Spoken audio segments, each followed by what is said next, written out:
এখন পূর্বে লাইভ করেছিলাম, সেই লাইভে তো আপনি দেখতে পেয়েছিলেন যে আমরা পর্যায়ক্রমে একের পর এক মাছ ধরেছি। আর একদম এই তাজা মাছ, এই যে একদম কাদামাখা শরীরে, অবিশ্বাস্য যে চাষ ব্যতীত নদীর পাশে যদি কারো বাড়ি থাকে, এভাবে আত্মীয় বাড়ি যদি থাকে, তাহলে কিন্তু এভাবে মাছগুলো পাওয়াটাই স্বাভাবিক। এতগুলো মাছ এখানে মিনিমাম 27 থেকে 2800 টাকার মাছ আশা করি আমরা আলহামদুলিল্লাহ পেয়েছি।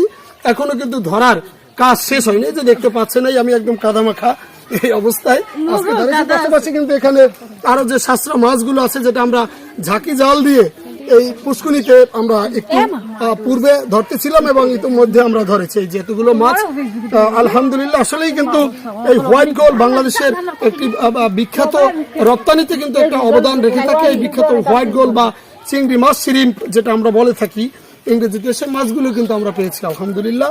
তো এটা খেতে আসলেই কিন্তু সুস্বাদু, অসাধারণ হবে। আজকের সেই দুপুরের যে ভোজ, আমরা মধ্যাহ্ন ভোজে আমরা ইনশাল্লাহ এটা খাবো।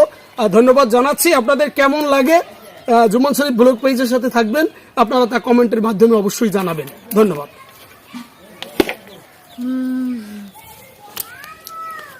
এই যে আমরা সেই পুষ্কুনি থেকে ধরেছিলাম, আমরা তার চিত্র এখনো তুলে ধরছি আপনাদের সামনে একটু। এই সেই পুষ্কুনি, এখানে কিন্তু একের পর এক আপনারা দেখতে পাচ্ছেন। এই পুষ্কুনিতে আমরা বেশ কয়েকজন এই মাছ ধরার যে প্লেয়ার বলি বা খেলোয়াড় বলি, যেটাই বলি, আমরা কিন্তু এই ধরতেছে সেই চিত্র কিন্তু দেখতেছেন একের পর এক। ওই যে পাশে দেখতে পাচ্ছেন যে 2 থেকে 3 জন যারা মাছ আমরা ধরার পর যারা ব্যাগের ভিতরে সংগ্রহ করছে।